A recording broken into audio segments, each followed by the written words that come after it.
Nitilapavishtam Vishnupara Shatarashatashmar Bhaktivedānta Narayan Gosai Maharaj Shila Gurudev Ki Jai. Nitilapavishtam Vishnupara Shatarashatashmar Bhaktivedānta Vaman Gosai Maharaj Ki Jai. Nitilapavishtam Vishnupara Shatarashatashmar Bhaktivedānta Swāmī Maharaj Shila Prabhupāda Ki Jai. Nitilapavishtam Vishnupara Shatarashatashmar Bhakti Pragyan Keshav Gosai Maharaj Ki Jai. Nitilapavishtam Vishnupara Shatarashatashmar Bhakti Siddhanta Saraswati Gosai Prabhupada Ki Jai. Nitilapavishta Bhagavat Śrīla Gokṣaras Babaji Maharaj Ki Jai. Nitilapavishta Vaishnav Sarvabhauma Śrīla Jagannath Das Babaji Maharaj Ki Jai. Shri Rupanu Gauriya Guru Varga Ki Jai. Shri Rupa Sanatan Bhatta Raghunath Shri Jeev Gopal Bhatta Das Raghunath Shar Gosai Prabhu Ki Jai. Shri Sarup Damodar Rai Ramanandari Shri Gaur Parshad Vrinda Ki Jai. Nama Chaitya Haridas Thakur Ki Jai. प्रेम से कहो श्री कृष्ण चैतन्य प्रभु नित्यानंद श्री अद्वैत गदाधर शिवासरी गौर भक्त वृंद की जय। श्री क्षेत्र मंडल गौर मंडल व्रज मंडल मथुरा वृंदावन धाम की जय। सर्व अभिष्ट प्रदत्त गिरिराज महाराज की जय। श्री राधा कुंड श्याम कुंड की जय। श्री यमुना देवी गंगा देवी की जय। श्री तुलसी महारानी वृंद देवी की जय। श्री भक्ति देवी की जय। श्री पूर्णमासी योग माया की जय। श्री गोपेश्वर महादेव की जय। श्री हरिनाम संकीर्तन की जय। अनंत कोटि वैष्णव वृंद की जय। समागत गौर भक्त वृंद की जय।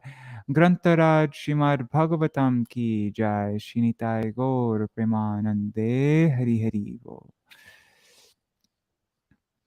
ओम ज्ञानतिमिरन्धस्य ज्ञानाञ्जनशलाकया चक्षुरुन्मिलितं येन तस्मै श्रीगुरुवे नमः।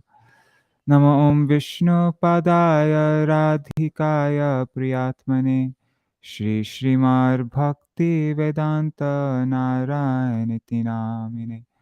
नमो ॐ विष्णुपादाय कृष्णपृष्ठाय भूतले श्रीमते भक्तिवेदान्त स्वामिनिति नामिने। वाञ्छकल्पतरुभ्यश्च कृपा सिन्धुभ्य एव च पतितानां पावनेभ्यो वैष्णवेभ्यो नमो नमः। नमो महावदन्याय कृष्णप्रेमप्रदायते कृष्णाय कृष्णचैतन्य नाम्ने गौरतिशे नमः। गुरवे गौरचन्द्राय राधिकाय तदालये कृष्णाय कृष्णभक्ताय तरभक्ताय नमो नमः।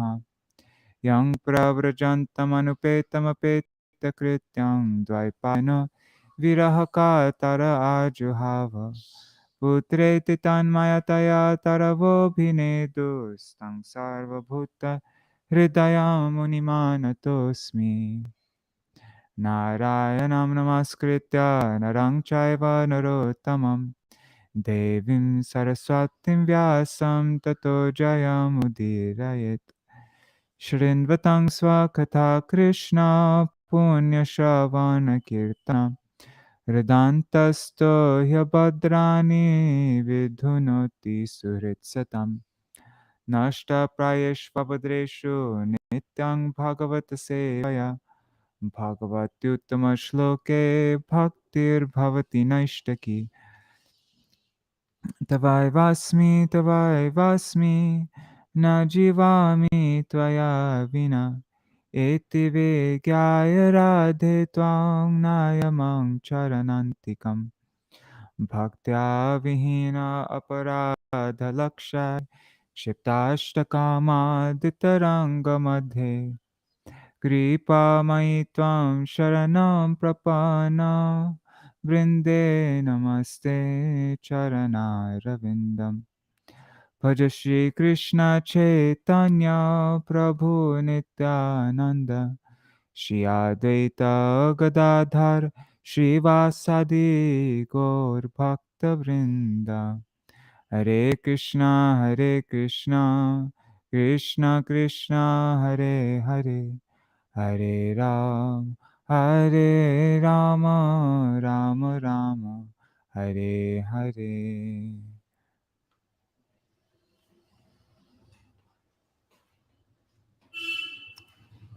Haribo, Madhavi Didi, Sudevi Didi, Indira Mataji, and Raseshwari Mataji. Haribo, everybody. So today I thought, since we went over this chapter 20 yesterday, and I didn't actually realize that this book, Light of the Bhagavat, came from this chapter 20. So I thought maybe today we'll just do something a little different and we'll go through this book, Light of the Bhagavat. I don't think we'll be able to get through the whole book because it's not so short, 136 pages. So, but anyways, we can just kind of we can kind of just brush through it. Skim through it, I mean. And I don't actually know so much about this book. I mean, I have an idea, but let's just read the preface. We offer our respectful obeisances unto the lotus feet of His Divine Grace A.C. Bhaktivedānta Swāmī Prabhupāda, the founder Acharya of the International... Blah, blah, blah. We're pleased to present... Anyways, I'll just read everything. Who has delivered the light of the Bhagavat to the whole world. We are pleased to present for his pleasure the first fully illustrated color publication of his sublime work, Light of the Bhagavat, in the English language. Of all of His Divine Grace's writings, this work is perhaps the most unique. It was written in Vrindavan in 1961 in response to an invitation to attend a world conference, the Congress for Cultivating the Human Spirit, held in Japan. Interesting. 1961. Wow. As most of the participants to the conference were from the Orient, Srila Prabhupada considered deeply how he could best present the timeless teachings of the Srimad Bhagavatam suitable to the Oriental people. The original Bhagavatam was written over 5,000 years ago as an extremely large book composed of 18,000 verses. Participants to the conference would not have the time to hear it all. He therefore chose the 10th canto, 20th chapter of Srimad Bhagavatam for the presentation. The 20th chapter is a description of the autumn season in Vrindavan, the place of Lord Krishna's appearance.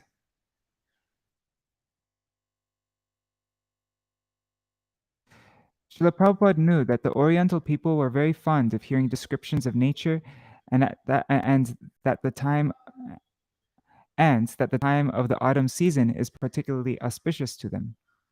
Presenting spiritual philosophy by examples from nature would be best for their understanding. For each seasonal phenomenon, a parallel teaching could be given. For example, the dark, cloudy evening of the rainy autumn season, when no stars are visible, is compared to the present materialistic, godless civilization, when the bright stars of the Bhagavat's wisdom, the devotees in the scriptures, are temporarily obscured. Altogether, Srila Prabhupada composed 48 commentaries to go along with the verses of the chapter.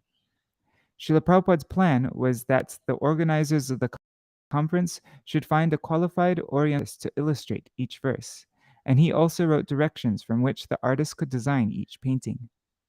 He hopes that the paintings and their accompanying explanations would make an impressive display for visitors to the conference. If possible, he wished that a book might also be published containing the illustrations and the texts. Due to unfortunate circumstances, Srila Prabhupada was unable to attend the conference, and the whole project of the Light of the Bhagavat was postponed. In fact, at the time of Srila Prabhupada's disappearance, the Light of the Bhagavat still remained unpublished, and the illustrations not yet painted.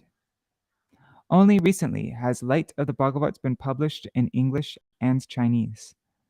The color illustrations were done by the renowned artist Madame Yung-Sheng Li, whose mature creative talent and sensitive brushwork alone could properly complement Srila Prabhupada's beautiful descriptions of the autumn season. Thus, the beautifully effulgent light of the Bhagavat may now shine upon the world. This is the first English edition which contains the beautiful color reproductions of Madame Li's work, 48 paintings completed in less than a year's time, meticulous in their detail despite her advanced age and sometimes failing eyesight. Undoubtedly, this collection presents the culmination of her long distinguished career as one of the great artists of modern China. Her Gongpi style of painting, together with Srila Prabhupada's poetic descriptions which appear alongside, make for a unique blending of the world's two oldest cultural traditions, India and China. The Light of the Bhāgavata also appears in the Chinese language complete with color illustrations. We sincerely hope that the readers will appreciate the simplicity and clarity with which Srila Prabhupada has commented on these verses. The material world is but a reflection of this pure spiritual world from which the light of the Bhāgavata emanates. Nature itself, as well as the whole cosmic creation, has its original counterpart in the spiritual world. Order and patterns which we see set about in nature are intentionally designed to illustrate spiritual truths. Indeed, the very existence of nature and its intricate balance is proof for any honest man of the existence of the Supreme Being, the Supreme Personality of Godhead, Krishna. The publishers.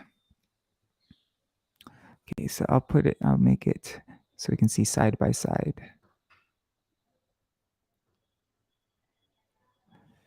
Okay, I'm just Haribo, Gargaraji, and Prajumna Prabhu, and Manjari Didi.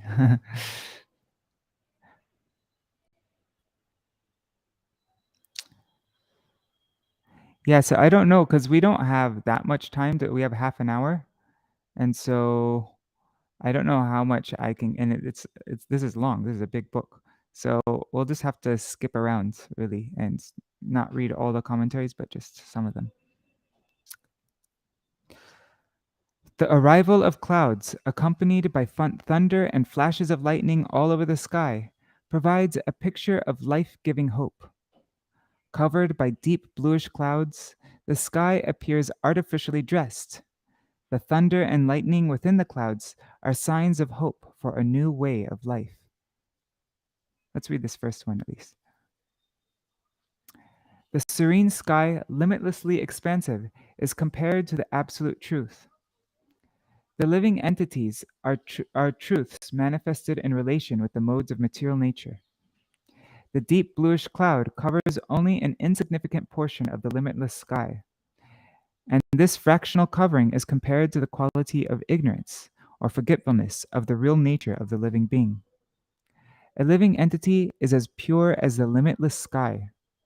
He becomes covered by the clouds of forgetfulness, however, and his tendency for enjoying the material world. Because of this quality, called tamas, ignorance, he considers himself different from the absolute whole and forgets his purity, which is like that of the clear sky. This forgetfulness gives rise to separatism and false ego. Thus, the forgetful living entities, individually and collectively, make sounds like thundering clouds. I am this, it is ours, or it is mine. This mood of false separatism is called the quality of rajas, and it gives rise to a creative force for separate lordship over the mode of tamas. The flash of lightning is the only beam of hope that can lead one to the path of knowledge, and therefore it is compared to the mode of sattva, or goodness. The limitless sky, all-pervading absolute truth, Brahman, is non-different from the covered portion of the sky, but simultaneously, the whole sky is different from the fractional portion that is liable to be covered by the dark cloud. The cloud, accompanied by thunder and lightning, cannot possibly cover the limitless sky. Therefore, the absolute truth, which is compared to the whole sky, is simultaneously one with the manifested living being and different from him. The living being is only a sample of the absolute truth and is prone to be covered by the circumstantial cloud of ignorance. Wow. That's really profound.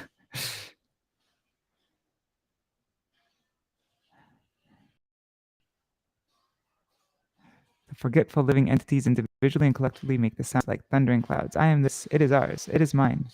This mood of false separatism is called the quality of rajas. So that's the sattva.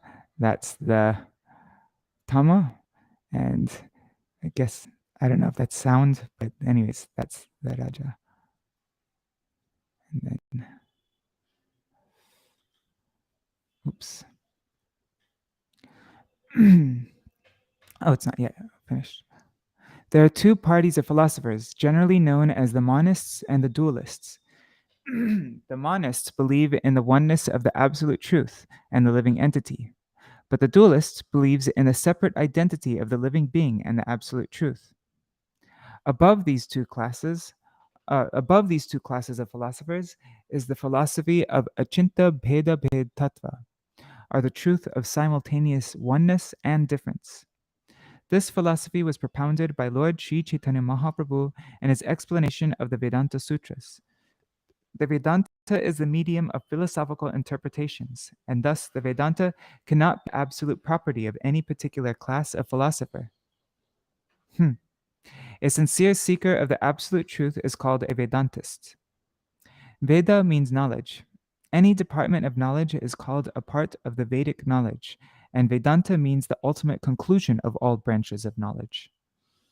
As philosophy is called the science of all sciences, Vedanta is the ultimate philosophy of all philosophical speculations.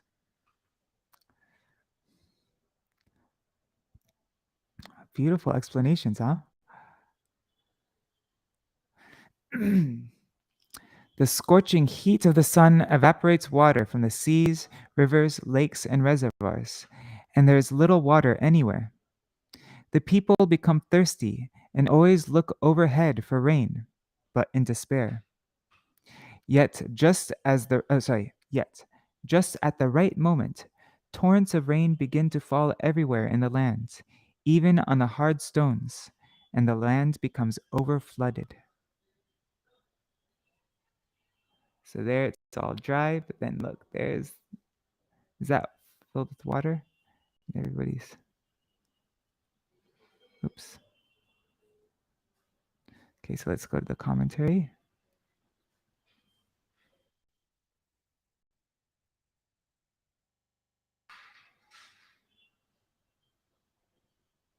Hari Bol Yashoda Didi. The welfare state imposes upon its citizens scorching taxes in various forms: income tax, sales tax, land tax, terminal tax. What's this? I don't know what that is. Excise tax, customs tax, and so many other taxes. But in due course, when the taxes accumulate into a large sum of money, they are utilized for the welfare of the citizens in various ways. In an ideal world.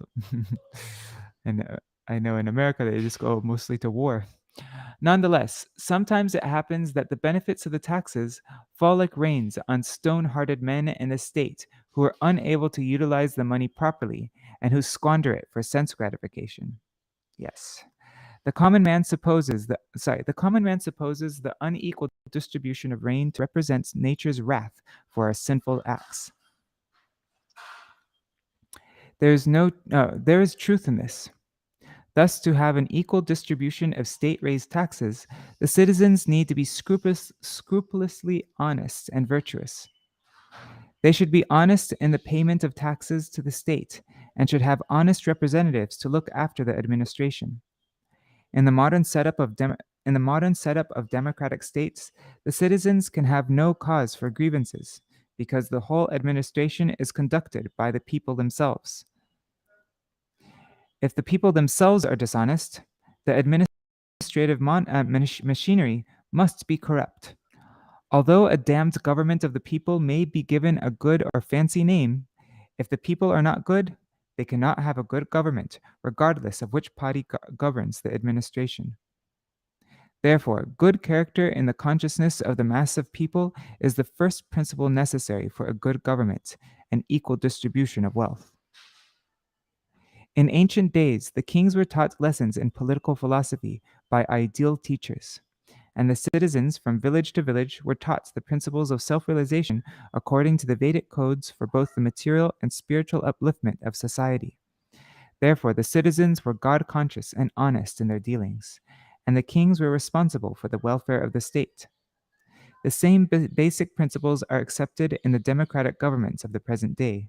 For the irresponsible party, for the irresponsible party of the people is always voted out of power and must yield to the responsible party for a better government. In the cosmic administration, there is only one party, which consists of the servants of God, and the responsible deities of the various planets maintain the cosmic laws in terms of the spirit of the orders of the Supreme Lord. But the people suffer on account of their own folly. And what is that folly? In Bhagavad Gita, it is said that people should perform yagyas, or sacrifices for the satisfaction of the Supreme. Anad bhavanti bhutani parjanyad anasambhava yagyad bhavati parjanyo yagya karma samudbhava. All living bodies subsist on food grains, which are produced from rains. Rains are produced by the performance of yagya, sacrifice, and yagya is born of prescribed duties. That's from Bhagavad Gita 3:14. The Supreme is all-pervading. Therefore, people must learn to perform yagyas to satisfy 4 different ages. And the present age of iron industry, the yagya that enlightens the mind of the masses for God consciousness, that yagya is recommended. The yagya that enlightens the mind of the masses for God consciousness. This process of yagya is called Sankyrtanyagya, or mass congregation for invoking man's lost spiritual consciousness. As soon as this movement is taken up through spiritual singing, dancing, and feasting, the people will automatically become obedient and honest. I love Srila Prabhupada's purports. Obedience is the first law of discipline. The people have become disobedient to the laws of God, and therefore neither rain nor wealth is equally distributed. A man who is ultimately disobedient cannot have any good qualification. When disobedient leaders lead the disobedient people, the whole atmosphere of the administration becomes polluted and full of dangers, as when a blind man leads several other blind men. The state taxes, therefore, should be spent to build the character of the people in general. That will bring happiness to the citizens of the state.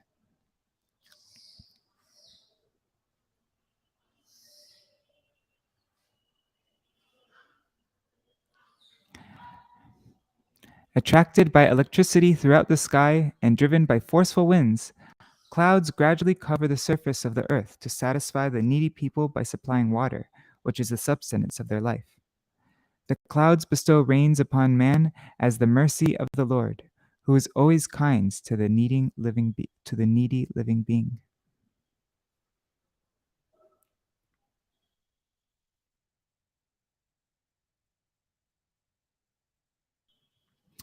Therefore, the laws of God's nature are neither blind nor accidental, as men with a poor fund of knowledge conclude. Behind the laws of nature is the living brain of God, as there is always a lawmaker behind the laws of the state. It does not matter whether or not we see the lawmaker behind the common laws. We must admit that there is a lawmaker. Matter can never work automatically without a living hand, and therefore we must admit the existence of God, the supreme living being, behind the laws of nature. The Lord says in Bhagavad Gita that nature works under his superintendence. Maya dakshena prakriti suyate sacharacharam hetuna anena konteya jagad viparivartate. This material nature is working under my direction, O son of Kunti, it is working under my direction, O son of Kunti, and it is producing all moving and unmoving beings. By its rule, this manifestation is created and annihilated again and again. It's Bhagavad Gita 9:10. Nature is only a power, and behind the power is a powerhouse and a brain. Just as behind electrical power, there is an electrical powerhouse, where everything is conducted by the brain of the resident engineer. The material nature works so nicely and not blindly because of the superintendence of the supreme powerful God. In the Vedic hymns, the Atharva Veda, the same thing is confirmed. It is only under the superintendence of God that all natural laws are conducted. The Lord distributes his mercy in the form of rains on the scorched earth at times of dire necessity. He supplies rain when we are practically on the verge of death for want of water. God is merciful undoubtedly, but he bestows his mercy on us when we need it most. This is so because we forget God as soon as we obtain his mercy. We should therefore remember the mercy of God constantly if we want to avoid distress. We are eternally related with him, despite the state of forgetfulness already described above. The Bhagavad Gita confirms that the laws of nature are stringent because they are conducted by three different modes. But one who surrenders unto the Lord overcomes the stringency of nature easily. In Bhagavad Gita, the Lord affirms this. Daivihesha gunamai mama maya durataya mamiva ye prapadyante mayang etang tarantite. This divine energy of mine, consisting of the three modes of material nature, is difficult to overcome. But those who have surrendered unto me can easily cross beyond it. It's Bhagavad Gita 7:14.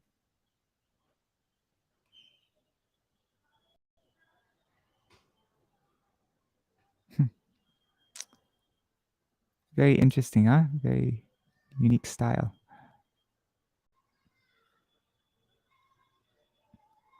These lines there, yeah, really. After heavy rain showers, the fields and forests in all directions appear green and healthy. Thus they resemble a man who has undergone severe austerities for some material gain and has achieved his end. For such a man is strong, hardy, and good looking.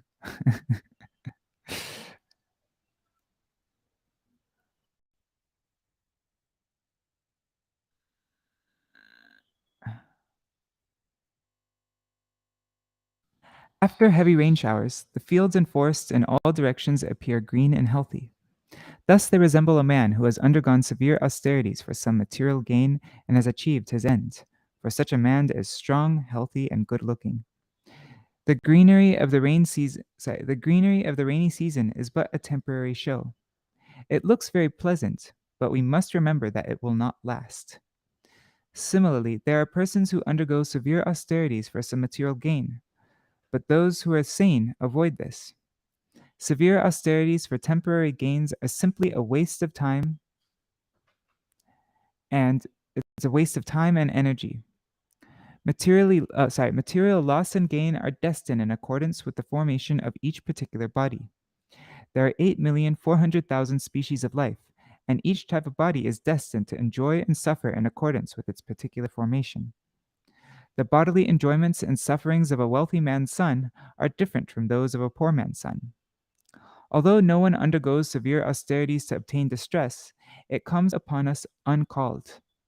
Similarly, the happiness we are destined to enjoy will come upon us even without our desires. Even though we may be able to avoid distress artificially, sorry, and arti- sorry, even though we may be able to avoid distress and artificially enjoy some material happiness by temporary achievements, this represents no factual gain in life. Our duty is to achieve permanent happiness and eternal life, and it is for that purpose only, for the ultimate gain, that we should undertake all sorts of penances and austerities. This ultimate gain is possible to achieve in the human form of life. Permanent happiness is possible when one is free from material sources of happiness, for continuation of material bondage means continuation of the threefold miseries. Human life is meant for ending these miseries. We should not try to be beautiful like seasonal flowers or greenery that flourish in the rainy season, but are wary of the winter, that are wary in the winter. To be enlivened by the clouds of ignorance overhead and to enjoy the sight of temporary greenery is not at all desirable. One should try to live in the unlimited clear sky, overflooded with the rays of the sun and moon. That is what we actually desire. A life of freedom in eternity, complete knowledge, and a blissful atmosphere is the heart's desire of an enlightened soul. We should undertake all sorts of penances and austerities to attain that permanent source of happiness. Very practical instructions here.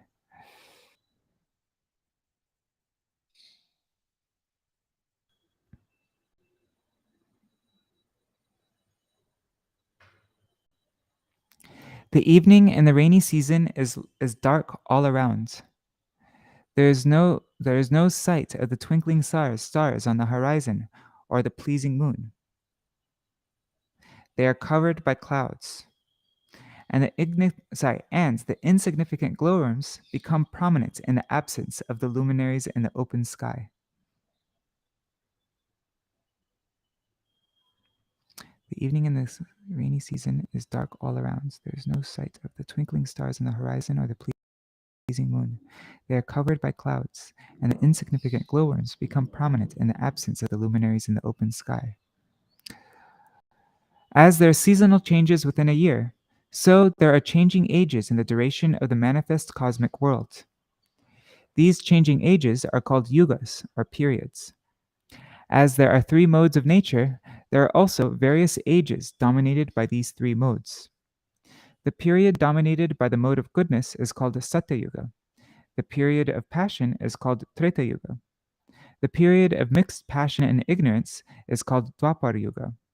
And the period of darkness and ignorance, the last period, is called Kali Yuga, or the age of quarrel. The word Kali means quarrel. Kali Yuga is compared to the rainy season because many difficulties in life are experienced during this damp season. In Kali Yuga, there is a dearth of proper guidance. One may take guidance in the evening from the stars and moon, but in the rainy season, the light of guidance comes from insignificant glowworms. The real light in life is the Vedic knowledge. The Bhagavad Gita affirms that the purpose of the Vedas is to know the all powerful personality of Godhead. Sarvasvachaham hridisannibishto mattasmritirgyanam apohanam cha vedaishcha sarvar aham eva vedo vedanta kridveda vedeva chaham. I am seated in everyone's heart, and from me come remembrance, knowledge, and forgetfulness. By all the Vedas, by all the Vedas am I to be known. Indeed, I am the compiler of Vedanta, and I am the knower of the Vedas. That's Bhagavad Gita 15:15.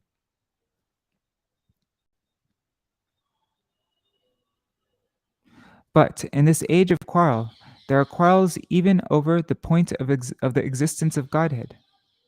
In the godless civilization of the age of quarrel, there are numberless societies, religious communities, and religious sects, most of them trying to banish God from religion. Glowworms want to be prominent in the absence of the sun and the stars, and these small groups, following various religious conceptions, are like glowworms trying to be prominent before the eyes of the ignorant mass of people.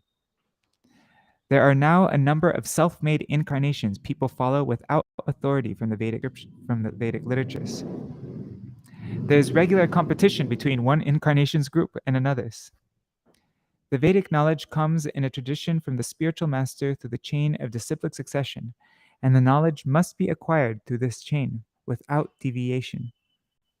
In the present age of quarrel, the chain has been broken here and there, and thus the Veda is now interpreted by unauthorized men who have no realization. The so-called followers of the Vedas deny the existence of God, as in the darkness of a cloudy evening, the glowworms deny the existence of the moon and stars. Saner people should not be waylaid by such unscrupulous men.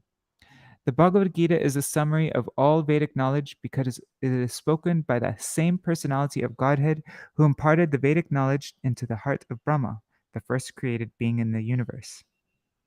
Srimad Bhagavatam was especially spoken for the guidance of the people of this age, which is darkened by the cloud of ignorance.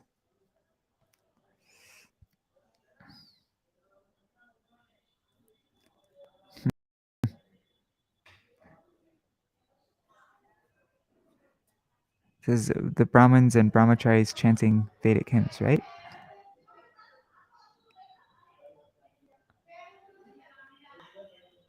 On hearing the sound of the torrential rains, the frogs come out. Sorry. The frogs come out of the mountain caves and begin to chant like brahmacharis who chant the Vedic hymns by the order of the spiritual master.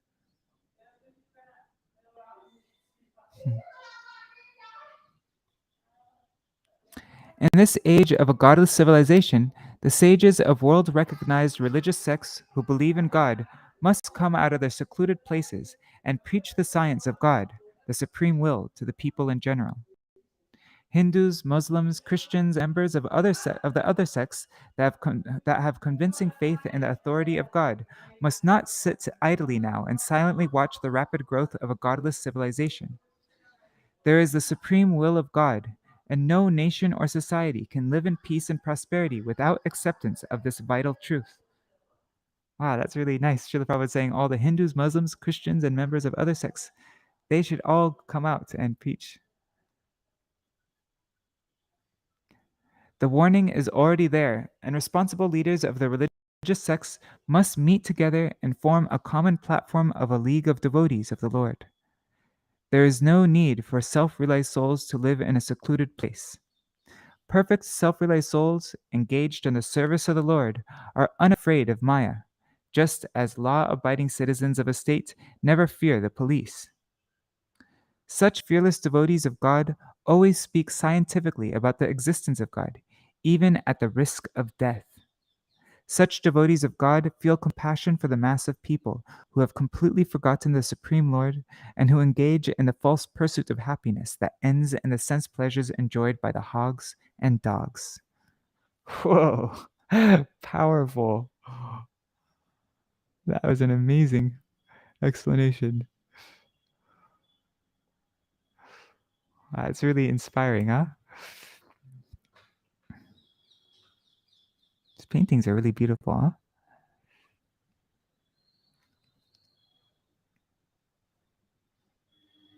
The small rivulets that almost dried up during the months of May and June now begin to overflow their banks like upstarts that suddenly overflow the limits of expenditure.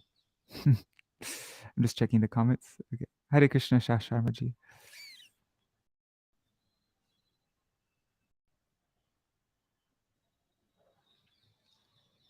One should learn gravity from the sea and the rivulet. The sea is always within its limits, in spite of the many rivers pouring water into it. Similarly, one should properly use the assets of life and not squander them for the purposes that have no permanent value. Uncontrolled sensuous persons play with the assets of the body and accumulate wealth. But the strength of the body should be used for self-realization, not for sense gratification. Human beings have two kinds of temperament. Some are introspective, and the others are extravagant. Those who are extravagant are enamored of they are enamored of the external features of phenomenal beauty and have no insight into the whole manifestation. They are practically asleep to the introspection, and thus they are unable to derive any permanent value from the assets of the human form of body. But one who has developed introspection is as grave as the sea. While those who are ex- while those who are extravagant are calm and quiet in sleep, such grave persons use the full advantage of the human form of life. Although the animal propensities of the body should be minimized, those who are extravagant temporarily overflow in material enjoyment. Nonetheless, as soon as the rainy season of life is over, they become as dry riverbeds. That's like old age, right? Life is meant for the right cause, or sat, that which exists for all time. In the material world, nothing is sat or eternal, but the bad bargain of the material world can be used for the best purpose. The mind dedicated to extravagance is a bad bargain, but one can make best use of the mind by introspection. Wow, these are amazing. The mind of a dedicated extravagance, the mind of the mind dedicated to extravagance is a bad bargain, but one can make the best use of the mind by introspection.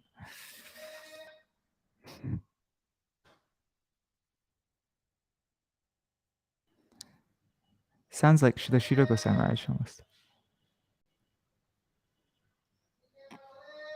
I really love these paintings.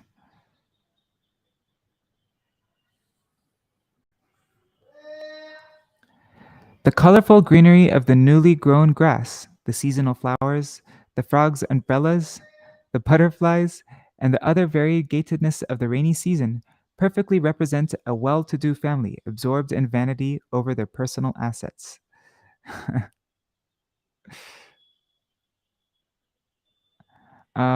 Let's see, what time is it? Oh, it's 8:24. Okay, let's just read through the translations. I'm not going to read any more purports.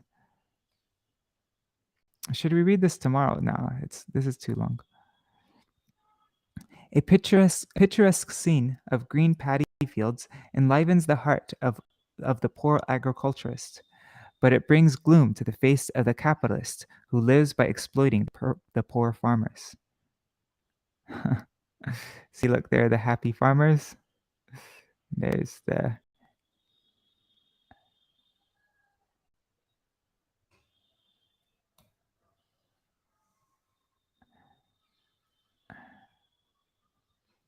just as a living being attains a transcendently attractive form by rendering service to Lord Hari, similarly, all the inhabitants of the land and the water have assumed beautiful forms by taking advantage of the newly fallen water.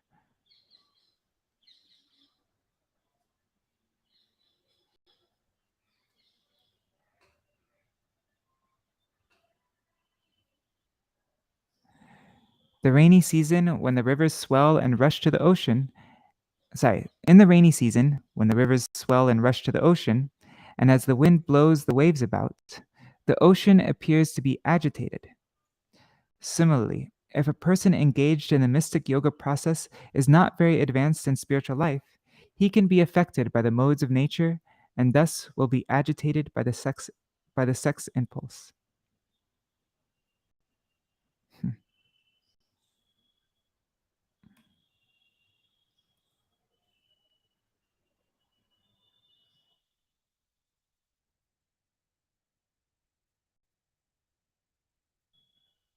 This is upside down. Anyways. The mountains, although being struck by torrents of rain during the rainy season, are not shaken, just as those whose hearts are dedicated to the transcendental personality of Godhead are never disturbed, even when they are harassed by great misfortune.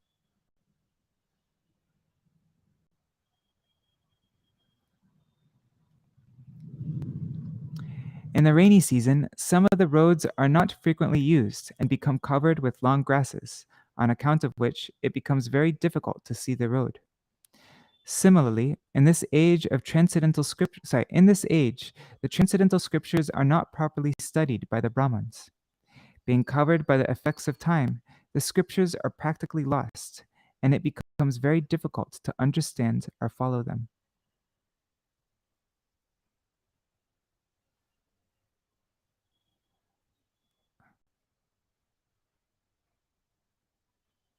I love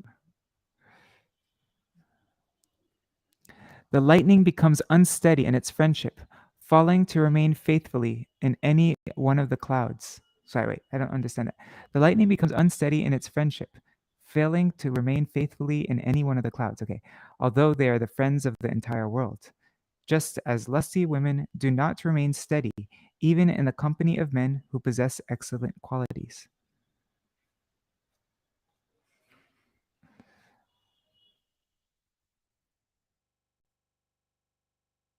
In the midst of the thunder in this cloud, in the midst of the thunder in the cloudy sky, there appears a rainbow that has no string. And its appearance is compared to the appearance of the Supreme Personality of Godhead or his servants in the midst of the material atmosphere.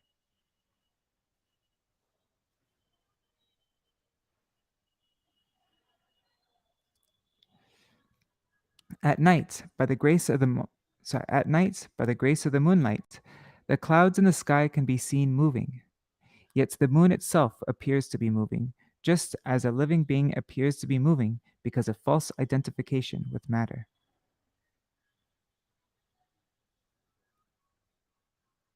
Oh, beautiful. Oh, that's the cover of the book, isn't it? When the clouds appear in the sky, the peacock begins to dance in ecstasy as a sincere soul becomes overwhelmed with joy on the appearance of a saint at his house.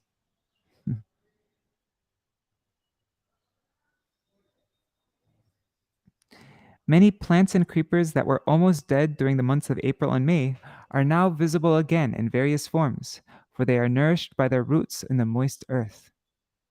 These numberless plants and creepers resemble persons who dry up in severe penances for some material gain, but then achieve their objectives and become luxuriously fat, sorry, nourished by sense enjoyment. Okay, anyways, you remember the verse from yesterday, right? So when they get the results of their penance, then again they become healthy.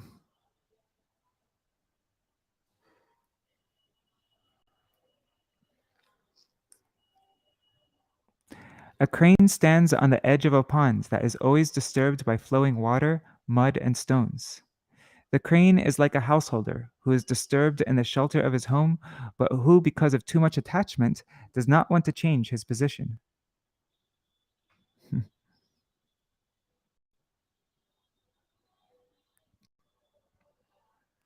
Fierce. Oh, it's 8:30 now. Okay, let's stop here. Fierce torrents of rain break over the strands of the partition walls of the paddy field.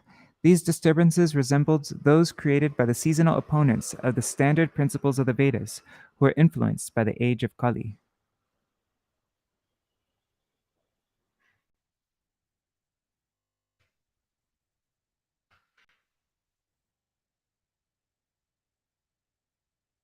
Okay, we'll finish this off tomorrow. There's so many. Oh my god. We'll finish this off tomorrow, and we'll finish this off, and then we'll start Venu Geet.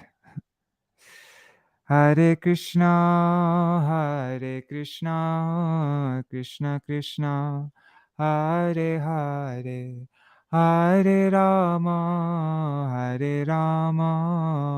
Rama Rama, Hare Hare. Hare Krishna, Krishna Krishna, Hare Hare, Hare Rama, Rama Rama, Hare Hare. Nitai Gaur, Hari Bol, Hari Bol, Hari Bol. Nitai Gaur, Hari Bol, Nitai Gaur, Hari Bol. Hari Bol, Hari Bol, Nitai Gaur, Hari Bol. Let's see if I can share it in our Bhagavatam group. Indira Mataji, let's see. Will it send? Cool. Yeah, it's there now in our WhatsApp group. Jai Shishi Guru Gauranga Gandharvika Giridhari Shishi Radha Vinod Bihari Ju ki jai. Shri Gopinath Maran Mohan Ju ki jai. Nitil Pravishtam Vishnupada Shatara Shata Shishmar Bhaktivedānta Narayan Goswami Maharaj Śrīla Gurudev ki jai. Nitil Pravishtam Vishnupada Shatara Shata Shishmar Bhaktivedānta Vaman Goswami Maharaj ki jai. Nitil Pravishtam Vishnupada Shatara Shata Shishmar Bhaktivedānta Swāmī Maharaj Śrīla Prabhupāda ki jai. Nitil Pravishtam Vishnupada Shatara Shata Shishmar Bhakti Pragyan Keshav Goswami Maharaj ki jai. Nitil Pravishtam Vishnupada Shatara Shata Shishmar Bhakti Siddhanta Saraswati Goswami Prabhupada ki jai. Nitil Pravishta Maha Bhagavat Śrīla Goksharas Babaji Maharaj ki jai. Nitil Pravishta Śrīla Satchidananda Bhakti Vinod Thakur ki jai. Nitil Pravishta Vaishnav Sarvabhauma Śrīla Jagannath Das Babaji Maharaj ki jai. Shri Rupanu Gauriya Guru Varga ki jai. Shri Rupa Sanatan Bhatta Raghunath. Shri Dev Gopal Patadash Raghunath Shar Goswami Prabhu ki jai. Shri Sarup Damodar Rai Ramanandari Shri Gaur Parshad Vrinda ki jai. नाम आचार्य श्रील हरिदास ठाकुर की जय. प्रेम से कहो श्री कृष्ण चैतन्य प्रभु नित्यानंद श्री अद्वैत गदाधर शिवासरी गौर भक्त वृंद की जय. श्री क्षेत्र मंडल गौर मंडल व्रज मंडल मथुर वृंदावन धाम की जय. सर्व अभिष्ट प्रदत्त गिरिराज महाराज की जय. श्री राधा कुंड श्याम कुंड यमुना गंगा तुलसी भक्ति देवी की जय. श्री हरि नाम संकीर्तन की जय. अनंत कोटि वैष्णव वृंद की जय. समागत गौर भक्त वृंद की जय. ग्रंथराज श्रीमद् भागवतम की जय. Light of the Bhagavat ki jai. Ananta Koti Vaishnavrinda ki jai. Shri Nitai Gaur Premanande Hari Hari Bo. Vrindai Tulsi Devai Priyai Keshavashacha Krishna Bhakti Padadevi Satyavataya Namo Namaha. Pancha Kalpatarubhyascha Kripa Sindhubhya Evacha Patitanam Pavanebhyo Vaishnavebhyo Namo Namaha. Or maybe tomorrow we should just read Light of the Bhagavat, and we can just get through a lot more of it, and then we'll start Venu Gita the day after tomorrow. How does that sound? Because yeah, it's such a unique, beautiful book. I've never read it before, so it's pretty unique. Srila Prabhupada wrote that in 1961. Also, very fascinating, huh? All right, Dandavat Pranams. Hari Bol. See you all tomorrow.